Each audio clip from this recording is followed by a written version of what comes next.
Tell me a ghost story that sounds completely unbelievable but is entirely true. Okay, so if you know me in real life, you've heard this one before. I've actually tried to tell it on here and then got spooked and quit. So I'm gonna just super condense it. I guess if you all want more details, you can ask, and if you're interested, I'll tell you more.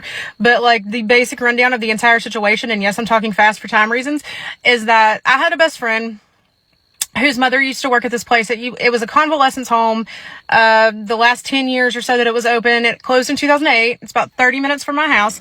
But before that, way back in the day, it was a children's polio hospital. And she said that when she worked at the convalescence home, that there was certain parts of the building that were just off limits to everybody. Like even pizza delivery guys and shit could not go down that side of the building. And she had all these crazy stories of like weird shit that happened to her when she worked there, right? And she was not the only person that I'd ever heard talk about this. But at that time, I didn't have a spiritual bone in my body, didn't know anything about the shit, and was like literally couldn't believe in it if I didn't see it, right? So I go in there totally sarcastic and made this really insensitive comment before we even got there. Like we were on the road leading there, probably 500 yards from the place, and I made this really insensitive comment that I ended up regretting deeply. But anyway, so we go in, nothing happens, and we are videoing the whole time that we're in there, both of us, and it was just me and her the first time.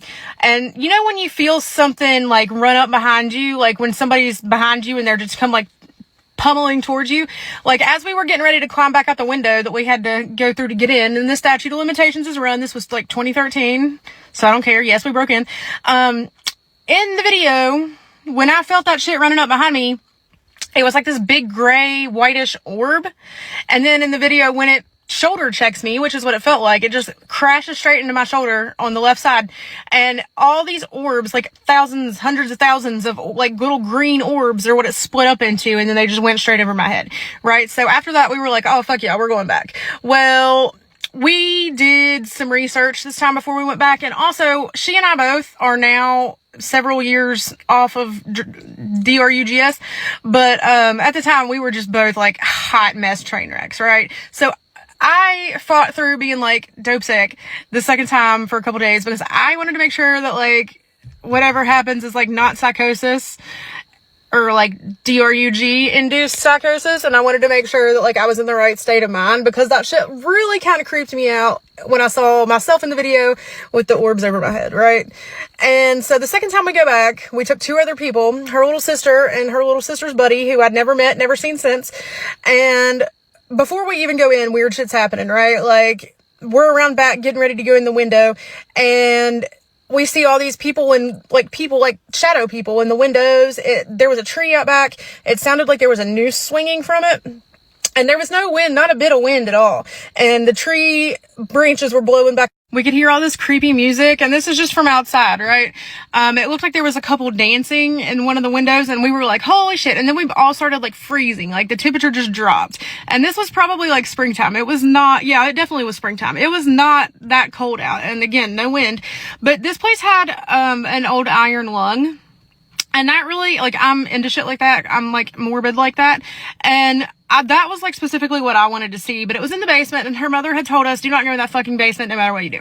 Well, that's the first place we went this time, and we all have our phones out and we're recording every second of this. We made sure our batteries were charged.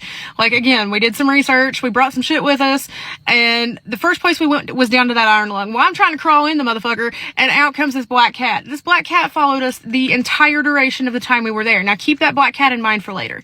So we go through, and all kinds of weird shit happened. We even got to a point upstairs in that same part of the building. We found out later that her mom said nobody was allowed down. Everybody else started walking down that corridor except for me, because the smell of like sulfur just like overtook my soul. Like I literally went as far as I could until I literally threw up, like right in the middle of the hallway. Like it was so strong and it smelled so bad. And I was like, guys, like, how are you? And nobody else smelled it. We went into a room that had a Bible that was open to a certain 3-digit page and had some weird shit written in it. And then I thought that it was just like, oh, local Satanists, because the county or the city, I think the city it's in actually owned the building at the time, and they used it for like evidence and shit like that, which we did take an old bong from the police evidence room. Again, statute of limitations is ran. I don't give a fuck. It was from like the 70s. It was dope as fuck. It was a moon. And then we also took I took a video, like a VHS tape of what was, I put it in a player, and it turned out to be a shooting at a local gas station. It was the security tape from like 20 years prior. So we did take stuff the first time. But anyways, back to the Bible. It had all these Bibles scattered all over the place, but the one was open to the 3-digit page, and it was up on like a pedestal. And as soon as we saw that shit, the dude that we were with, the little sister's friend, he just has a seizure. And I'm like, great, now we're going to have to carry this fucking asshole out of here. You know what I mean? Like, not realizing what, I didn't think anything about it. So I just kind of thought, since other people broke into the place, because it was a mess. Like, the place was dilapidated AF. Like, there was spray paint everywhere, and it was all in like pentagrams and shit like that. So I really just thought that was somebody doing that. But I come to find out much later after the fact, there's a local museum that has that Bible, and long story short, they've done a lot of shit, and nobody can really acclaim for why it was in the condition it was in, because it had some shit I don't know. Anyway, so weird shit's happening. At one point, before we go down that egg smell corridor, we're sitting on these steps that go up to this room, which is like an attic. We just peeked in the room. Like, we didn't really like discover it or anything like that, but we did hear like footsteps, like somebody, like people dancing, and it was a lot of people. Like, we heard this old-timey ass music that was like somebody was playing like a player piano, and we heard a shitload of people like dancing. It sounded like there was like a rager being thrown upstairs, and we're just sitting at the bottom of the stairs. And then we would hear like footsteps coming down the hall and shit. And I spent a lot of time in one particular room with my phone recording the entire time, right? Well, fast forward, when we leave, I start watching these videos as we're going down the road. Every single time that I go to watch these videos, they're changing. I am in the video. Hollywood couldn't have made a better horror story from what I saw. I was in the video holding my own phone that I had in my hand watching the video, and all of a sudden, like, it tilt shifted again. It looks like a tree sprouts up out of the wall, and it looks like it's dangling me by my feet upside down. And then that goddamn cat turned into like a hell dog, which I didn't know demon dogs were a thing at the time, with these red ass eyes, and it would just like laser its eyes straight on me. And then at the end of every video was that clip of me saying that insensitive comment that I made 500 yards from the place. Made that insensitive comment. Nobody had their camera out, or nobody had a phone out. It was not recorded. But there I was. It was like the camera was on me and saying that insensitive comment. Basically was like only the beginning of it. When I got home, the shit got so much worse. And if you guys want a part 2, I'll give you one. But yeah, that's part 1 of like what happened there. Okay, so part 2. So we go back to my friend's house, and because of the fact that like so much undeniable shit had happened while we were in there, I mean, there was stuff that I've long since forgotten to mention that I didn't even mention in the first video. Like, wild shit happened, right? I am the one who doesn't believe in any of this, and I am the one who seems the most interested in it, which was strange to me, because it's like, you fucking went looking for this. I'm giving you what you went looking for, and you're not interested? I'm gonna assume in hindsight that she was just like super scared to even deal with it, because my friend was like worried about any and everything in the world but what was going on. And she's the one who wanted to go seek this out, not me. Anyway, she was wanting to go hook up with some dude. How you can have that on your mind when this is going on is beyond me. Again, I think it just scared the fucking sense out of her. I don't know. But I'm still at her house, and I get on the computer to like upload these videos because I want to put them on Facebook. Like, look what I got.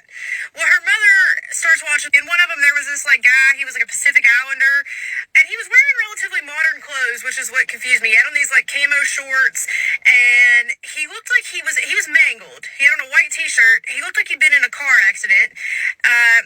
There was BLOOD all over his white t-shirt, and one of his arms was not there, or partially there. Yeah, and he was pressed into the wall, and his neck was at least 12 feet long, and then he had a face. It was hella fucking scary. And in all these videos, there's that fucking cat that turns into this hell dog with the eyes. So her mom's like, what you got there is an apparition. Like, no shit, thank you. And my friend's just not at all even acknowledging that this is going on. And I'm up all night because when you have something that fucking terrifying, like right here, like here's proof of this, you know, you're naturally like geeked up. Like if you would have seen me at the time, you would have thought I was on Beth with an M. I was not. I was stone sober. And I got online and tried to upload these videos from my phone to Facebook. I took a screenshot. Well, the videos wouldn't upload at all. Even to the computer, like it would let me play them, but it wouldn't download them. But anyway, I took a screenshot from the one with the tree dangling me upside down, I posted it on Facebook, and there was 2 people who commented. The first one was like, holy fucking shit. The second one was like, oh my God, when you go back, I'm going with you. And then the third person that commented was like, I don't see anything. And I went and looked, and the little square where the picture once was now black. So it was able to like manipulate the technology. And please don't start hollering, post the videos, because this was 2013. That phone crashed out entirely. I do not fucking. However, I do have physical evidence inside my house of it being in there. But that's way later in the story, so you're just gonna have to fucking wait. So don't start hollering, post the videos, because why the fuck would I do that if it won't let me take a screenshot of it, even if I still had them? Why the fuck would it let me post it? Duh. So there's that. So my friend goes, and she's just like gallivanting around with this dude, not worried about it at all. And I sit there wide awake with my eyes like popping out of my head all night long because I'm like, I cannot believe this. And of course, at some point, I asked her to send me the videos from her phone because she had some weird videos too of just like actual shit that we caught inside of there. She wouldn't do it. I don't know if like this thing attached to me because I was so like nonchalant and disrespectful, or if it launched to me because I was like the most grounded out of everyone, which is crazy, but I was. We were all a mess. God love her, but she was a train wreck. I was the most sane person out of all of these people. So I don't know why this stuck to me. I don't know why she refused to acknowledge it, but she pissed me the fuck off is what she did. So I had gotten dropped off. I didn't drive there. I gotten dropped off there. So I called my grandma and was like, can y'all come get me? And my grandpa and my son, who was 4 at the time, he was turning 5 the next month, we're on the way back, and I start hearing the faint sound of this dog barking. And while I'm sitting there trying to convince myself that I'm just crazy, that this is not real, and that I'm going to fuck around and manifest this on accident, my son goes, doggy, or something like that. And I was like, oh my God. We were in the car. There was no fucking dog to be seen. But it was just like this thing. Because, you know, they say kids can sense shit like that. And that was my number one fear. As soon as I sat down on her couch and felt something kicking me in the side, I was like, my kid. So that scared me to death. And I just stuck my finger in my mouth and bit my fucking thumbnail straight down to the middle of my finger. Like in one chomp. I was like, oh my God. If you would have seen me, I'd have been white as a fucking sheet. So there was this cherry blossom tree in the front yard that we planted when I was like 4 or 5 years old. And this year it only bloomed for like a week, maybe a week and a half, but it was fucking beautiful. And it was just like this center of like light and like brightness at the house. And when I got home, it was like 1:30. I sat underneath that tree until the sun went down at about 8:30 that night, scared to death to go in the house because my grandparents, my grandmother specifically, I was sitting there thinking, how in the fuck am I going to go in there and act normal knowing that I have this possible issue? Because I didn't know for sure that it had followed me from her house. I just tried to blame it on her, saying it stuck to her. But I internally knew it was me. But nothing had, other than the dog barking in the car, nothing had really happened yet. But I was so paranoid it would that I was like, how am I going to explain this to my grandmother, who is essentially a Southern Baptist cultist? I mean, I hate to say it like that, but it's like brimstone and hellfire cult type shit. The way that she fervently and just crazy, like, you know, very much into it. And I was like, I cannot possibly go in there and be like, hey, Mom, I brought a demon home, you know, because she's going to shit a motherfucking brick. Well, I knew she would have me committed, too. That was the big one. So I sat under this tree all day doing research, which was a huge mistake in hindsight. Shouldn't have done that, because that put all kinds of weird shit in my head. And then finally, when it became dark outside, I went in the house and I sat there on the couch after everybody was asleep, and I sat there, hardly even blinked for 8 hours with my eyes glued to the fucking corner of the room, where I started seeing what looked like a pile of natural gas coming up out of the carpet. And at first it looked like that dog in the shade. Like it wasn't like, it was 3D, but it wasn't super clear what it was. At first it looked like a certain family member of mine that I was very close to, who died when I was 4 or 5. It looked like him, and it looked like he had his head in his hand, and it looked like he was either crying or hysterically laughing, and then it morphed into that dog. And I sat there watching that shit. It was like a mirage in the road. You know when it's like a heat mirage? Like you can see the shit that looks like natural gas in the road, but it's like, yeah, I don't know. It was like that. And then behind me on the wall, there was this shadow to Antonio Banderas, because he looked like him in Once Upon a Time in Mexico, where he had that hat on and shit. I was like, okay, Antonio Banderas, cute story. So I sat there until daylight, and then I finally went to bed, because during the daytime, this thing was not that active. So I sat there all night, eyes wide open until daylight. And when I heard my grandparents up moving around, because I thought, you know, the way that she is with religion, like nothing will get her, it'll be all right. So I was trying the best I could to like logic this into making sense.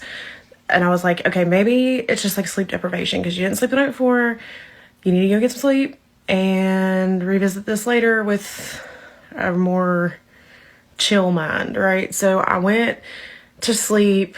I went to bed when my grandparents were moving around, up and moving around, probably like 7:30, and woke up at like 11:30, and this became the routine for the next however long. Now, keep in mind, from this point, this was back in 2013, so this was 11 years ago. It's foggy. There's things I've long since forgotten about. And the chronological order of things from this point on might be a little like shaky. Some things may have happened before others, whatever. So just kind of try to like cluster it all together and just get a bigger picture, general understanding of what I'm trying to say. Because a lot of this was very traumatic for me. Say this went on for like 2 weeks, a week and a half, 2 weeks. It might not have. It might have been 4 or 5 days, but it was several days. Up, I went and sat under that tree, scared to death of being in the house, because like, while it was calmer during the day, the shadow man was there all the time, and the natural gas pile was there all the time. And the more that I thought about saying something to my grandparents, because this natural gas is right beside where he sits, I was like, bitch, they will have you committed. And I have never, not once, not been the sole like legal guardian for my child. Like, my child has never been out of my custody. I've been very absent at certain times, unfortunately. I was always like legally his custodial parent. So I was also worried if you plunge headfirst off the deep end, that might change. So I had to really like convince myself to stay calm. So I went and sat under this tree, got on the internet, started reading shit. If you ever have something like this happen, do not do that. Do not do that.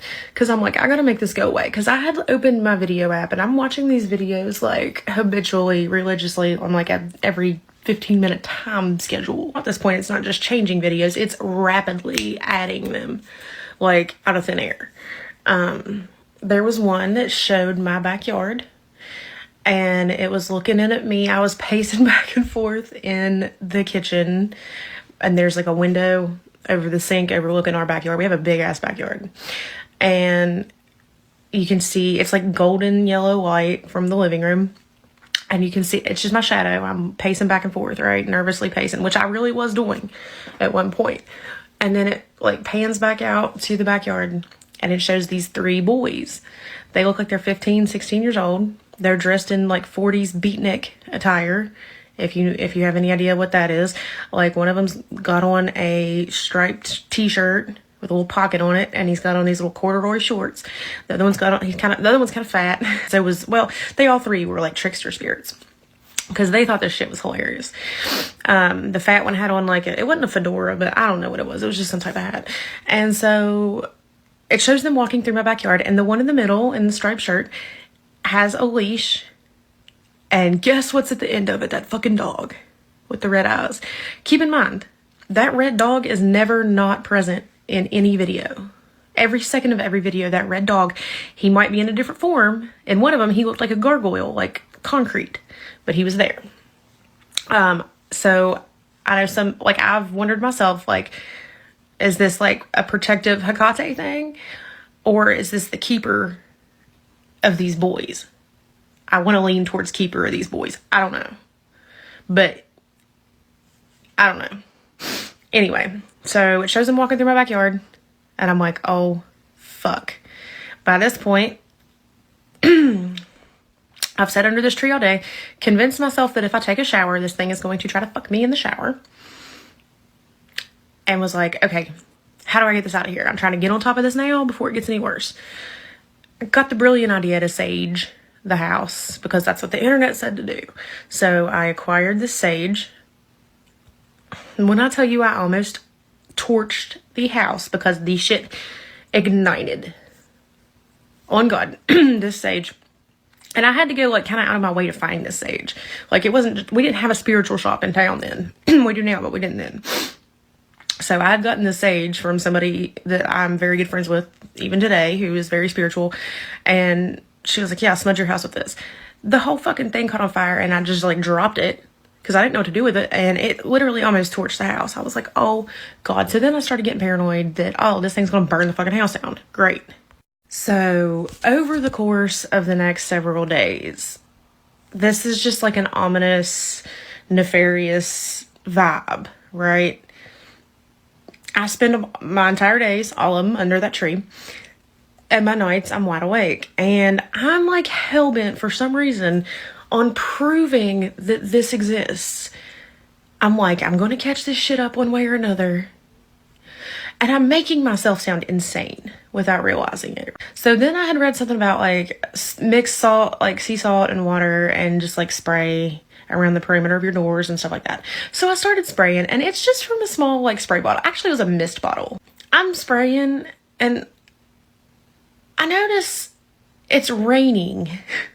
This sounds insane, okay? I know this sounds crazy. It looks like it's raining down the walls of my grandma's bedroom, because I was in her bedroom spraying, and the mirror, and it was like this dirty, like yellowish, like yellow tinted liquid, and it was really thick. There's some still on my bedroom wall that has been painted over because when we were cleaning it up, it just got messed up. But it was this and it smelled awful. It smelled like sulfur.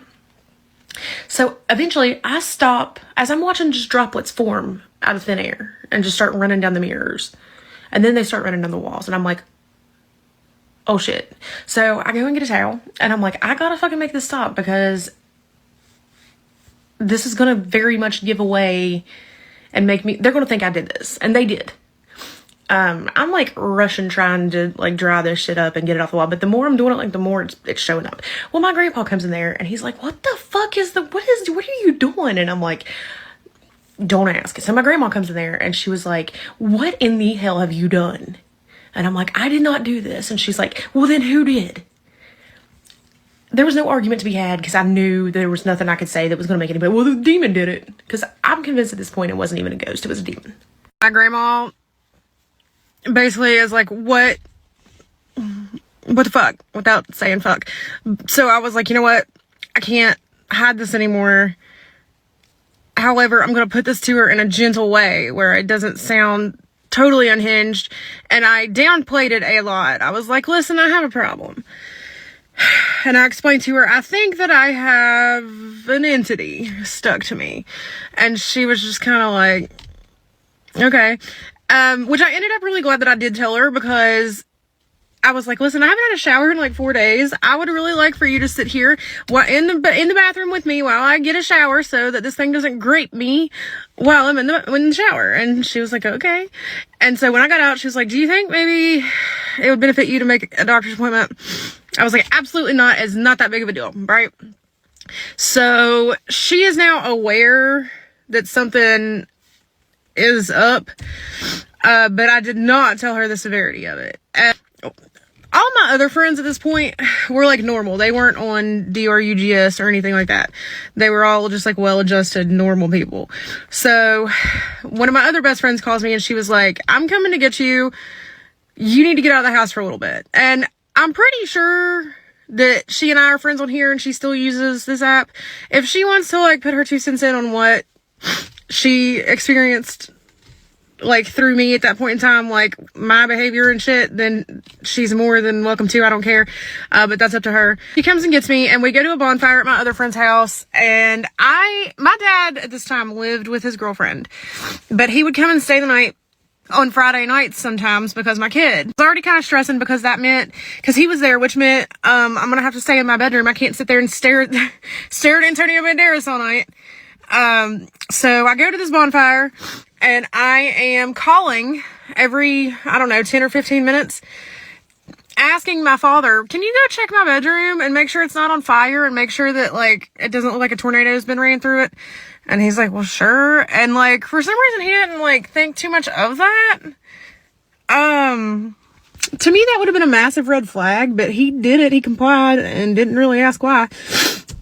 I don't know if my grandma had already told him and they were just kind of like unsure of how to like deal with it or just like tiptoeing around it or whatever. I don't know.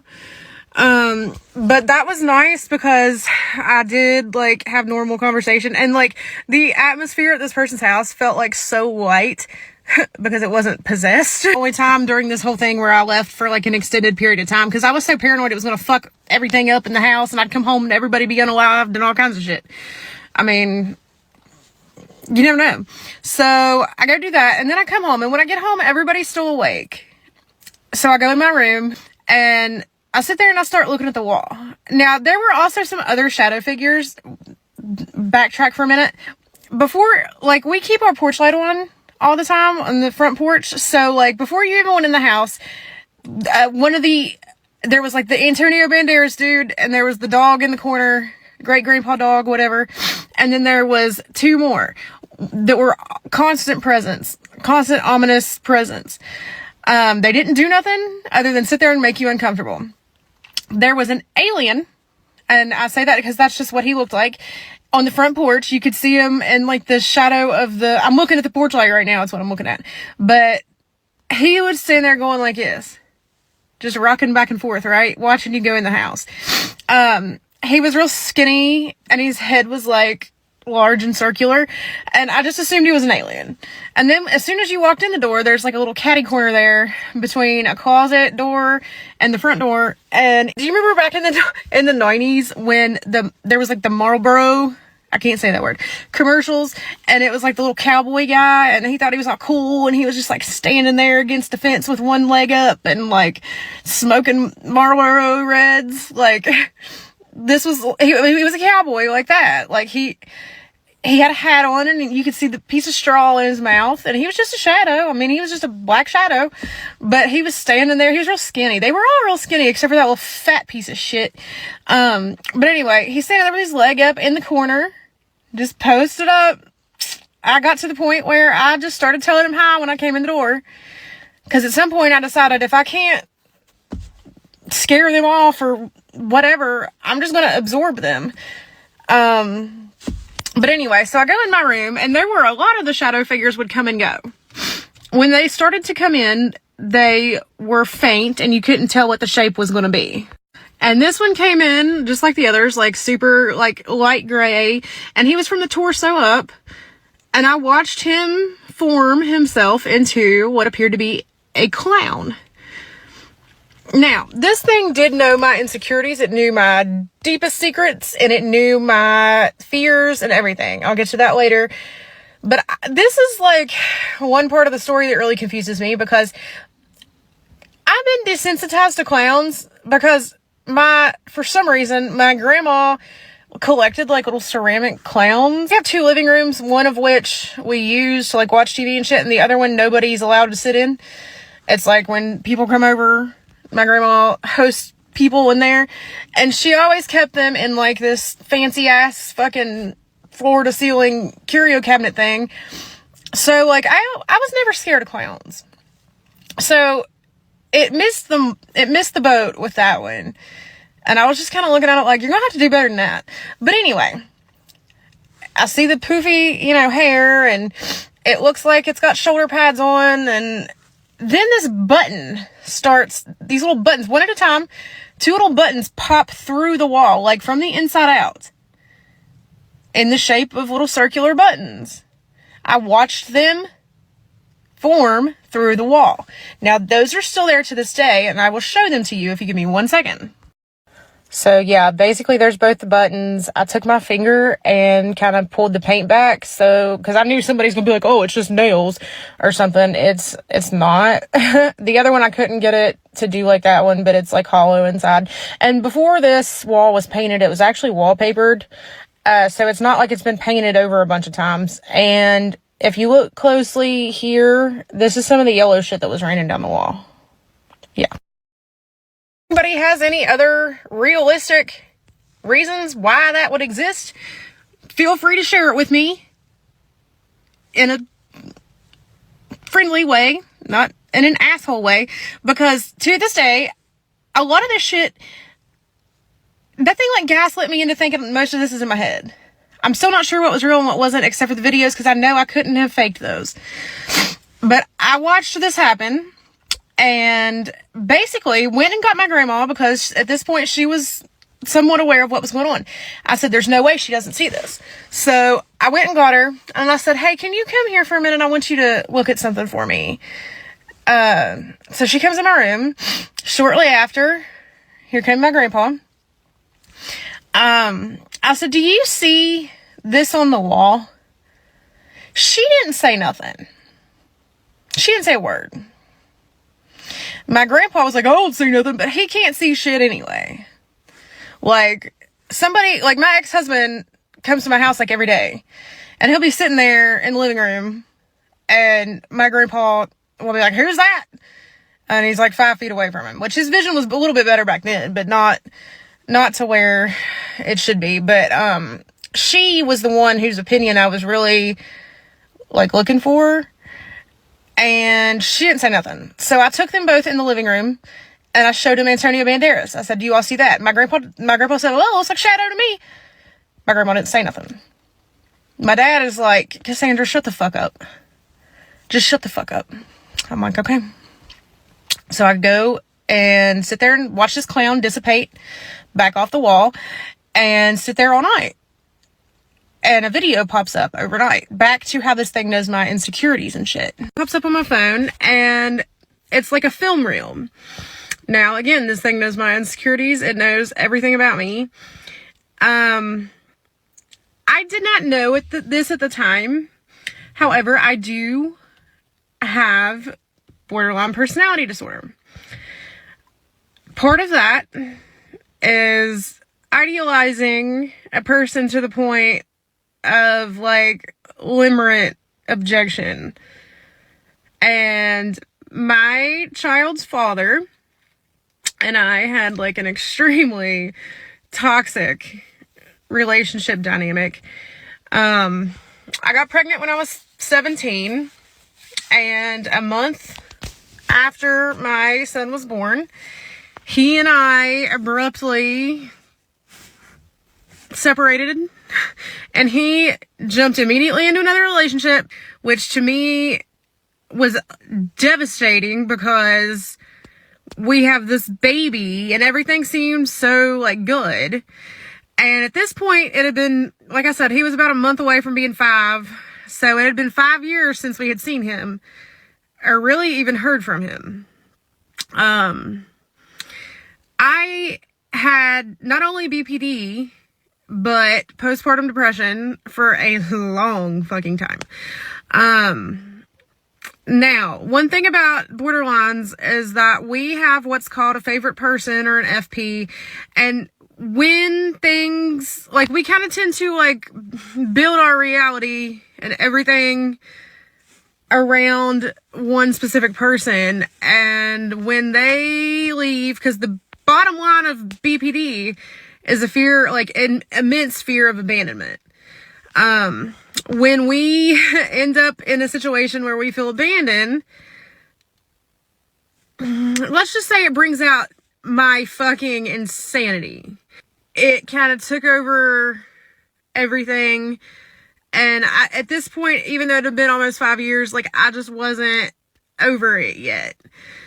I was, like, pissed off and, like, still looking for, like, whatever that retribution was, because I just couldn't believe that he did that. Now, today, he and I are very good friends, excellent platonic friendship. Him and my son, excellent relationship. So, over the last few years, that's changed.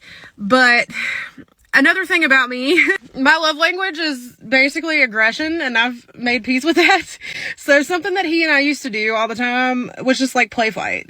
Like, we'd be in the floor basically like grappling with one another, and that was just something we would do. And we'd like giggle and so while I didn't know at the time that my specific damage was BPD, I did know my reaction to this was not normal. Like, my reaction to that entire situation, I've always known something's different about me, but didn't have a formal diagnosis for it. Actually, until I was in my 30s. So this video pops up. It looks like a film reel, and it's an actual like look at something that did actually happen. It was he and I rolling around on the floor, like play fighting, and I know that it actually happened because I have pictures. Like, one of my friends was there when this was going on, and she was taking pictures, and I had pictures of this. We were wearing the same outfits. I'm wearing my tie-dye senior shirt. I mean, this was before I even got pregnant. It's showing me this on the phone. I'm watching it. And all of a sudden, the film reel, right as I start to, like, emotionally react, the film reel on screen just, like, catches on fire. Like, not real fire, but, like, it looks like it's on fire. And then here comes those 3 fucking shitheads, and they're giggling and laughing and shit. After that, there was a video of me back at the place where all this began. And I'm in the video, per usual. Everybody else remembers this, but a couple years ago, there was like a Snapchat filter or something that people were using to, like, it was like backlighting, but it was like black and red, and it was real like sultry and seductive looking, and all these chicks were using it to like outline their body or whatever. If you know what I'm talking about, this was kind of like an early version of that. Very sultry, and it's me, and I'm standing there. However, before I had my son, I never weighed a single pound over 110 pounds really a day in my life. I was very much not, very big. And that was something at this time, even though I wasn't that much bigger at this time, I was upset because, you know, how it is when you have kids. They start, like, sagging and gravity is not working like it's supposed to. Now I'm like, I am a fucking super attractive baddie. But back then, I was like, oh God. Hadn't really learned my self-love yet. In this video, it's like an outline of me standing there. And it's all shadowy and dark, and really, it looked really good. I was like, damn. And you can tell it was me because I had my phone in my hand, you know what I mean? Like, it was like me before I got pregnant. And it was like this nice little outline. Then it started morphing into something that was just like morbidly obese, which was not at all what was going on. Like, I was not anywhere near that big, but it knew that, like, that was my fear at the time. And it showed me what it would look like, and I fucking hated it, and I just slung the goddamn phone, and I was like, I hate y'all motherfuckers. Like, I'm done with you fucking cunts. It's either gonna unalive me, or it's not. And I had figured out, basically, that, like, it couldn't touch me. Like, the orb was the only thing that ever touched me. None of these little assholes did. Like, none of the shadows did. Nothing ever reached out and, like, jump scared me or anything like that. So I was like, it must be some type of, like, rule that they can't actually touch me. They can torture me mentally and emotionally, but they can't actually physically fuck with me. So after everybody went to bed, I went in there and I sat down Indian style right in front of that pile of dog, and I just was like, listen, bitch, we're gonna have a little fucking discussion. I was like, here's what's gonna happen. You're gonna fuck off, or I'm gonna unalive myself so that I can become one of you, and then I'm gonna fucking destroy all 3 of you little bitches. Or if for some reason you block me from unaliving myself, I'm gonna figure out who the fuck you are, find your graves, shit on them, all 3 of you fuckers, and then I'm gonna find every single living family member, ancestor that you have left, and I'm going to fucking obliterate these people. And if I do unalive myself, I'm gonna find every ancestor you have that's alive, and I'm gonna do to them what is happening to me right now. Cause fuck y'all. I was like, I don't necessarily mind your ominous presence. However, the 3 little boys have got to fucking go, bitch. You know? And I basically was like, I don't give a fuck. I was like, I have nothing to lose here, because what happens? You put me out of my misery? Because right now, that doesn't sound like a bad idea. Because I'm not scared to die. I'm not. You know, again, BPD. And I was like, I want you to look me in the eyes. I say this too, you motherfucker. Like, that was kind of the conversation that we had. So, my grandma comes in there, and she's like, who are you talking to? And I'm like... And she made me get in my room. So, while I'm in my room, this is the most terrifying part of the whole thing. So my grandma sends me into my room because I'm sitting here talking to demons, and she's probably kind of sketched out. But anyway, she goes back to her room, goes back to sleep because it's late, and I had a horrible emotional attachment to my grandparents, like very adolescent. The biggest fight me and my ex-husband ever got in was because I'd made a remark that in a moment of panic that, oh my God, if something happens to my grandparents, that's the end of me. Like, very much emotionally dependent upon them. I'm in bed and I'm watching this fucking video that just came up, and it's these 3 boys, and at first it looks like a cartoon drawing. They're like surrounding a bed, and there's a figure in the bed. After a few seconds, I realized that this is being drawn as my grandmother. Oh, by the way, that it's like drawn, that it's insinuating they're sucking the life essence out of her. Like, they're all 3 just standing around doing that, and there's like these little lines, squiggly lines, and it's like obviously from her to them. And then all of a sudden it shifts from my grandmother to another member of our family. So I went in my grandma's room, woke her up. I said, listen, I don't know what else to tell you other than you need to prepare yourself, because this particular family member is on their way out of here. Well, she doesn't really react, and she kicks my grandpa out of the bed, makes him go sleep on the couch, and she puts me in the bed. So we're laying there, and her bedroom has a skylight. I cannot sleep, obviously. She's not really sleeping either, but I'm in like a fetal position at this point because I'm just like spent, you know? And so I'm looking through the skylight, and I see this dog and its red eyes, and it's forever, like light years away, like forever away. But it's getting closer because the eyes are kind of looking like red spotlights. It's just shining down on me, and I know what's getting ready to happen, so it doesn't really jump scare me. Different story. All of a sudden, it's getting closer and closer, and then it comes crashing down onto the skylight. And I know for a fact that my grandmother felt it because she had her arm around me or whatever, and she jumped. And I watch as this thing stares through me with its little red beamy eyes, and then all of a sudden it just goes poof, and shoots back up in the air. And from that moment forward, I felt a lot, like just like a boulder was like lifted off of my soul. I just have like PTSD when I woke up in the morning. Everything felt so much like lighter. But my dad had picked me up early, like 9 a.m. that day.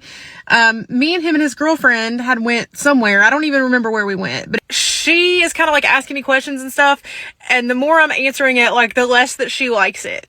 So we get back to my house, and her and my dad kind of linger outside because she's basically telling my dad like, hey, something's super wrong. And I go in the house, and my grandmother is very much disheveled because that particular family member that I mentioned last night, her sister called and informed her that family member was deceased.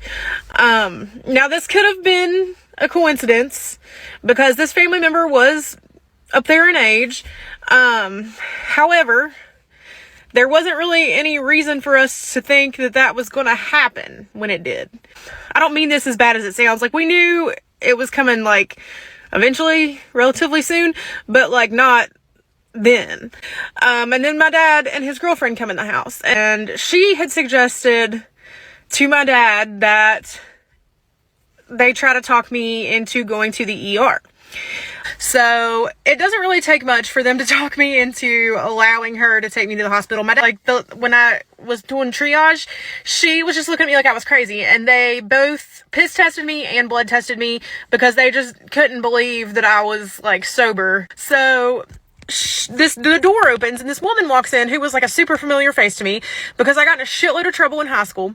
At this point, I had been out of school for like 5 years, but I had a truancy issue in my 11th grade year and a bunch of other issues, and so did the friend that I went to this place with.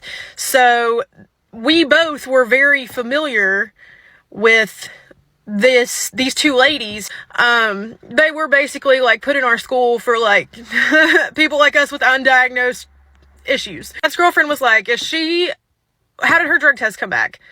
And she opened my chart and she was like, there's nothing. And so she starts asking me questions and she says, how long have you been hearing auditory hallucinations? And I was like, it's not auditory hallucinations. First off, she was like, I have to call it that. It was like, we think that we want to send you to this place down the road that was like a actual, like mental hospital. She did finally, transport me there. She had actually like pulled strings for me to even be able to go. And they put me with the, people who were DRUG, who had problems with that. So they ended up sedating me and I was knocked out for like probably the first 2 days. Like I got up occasionally for them to like give me meds and shit like that.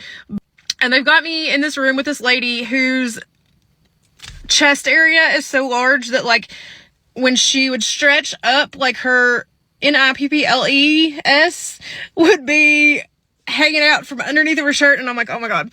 Very nice woman, but I just remember that about her.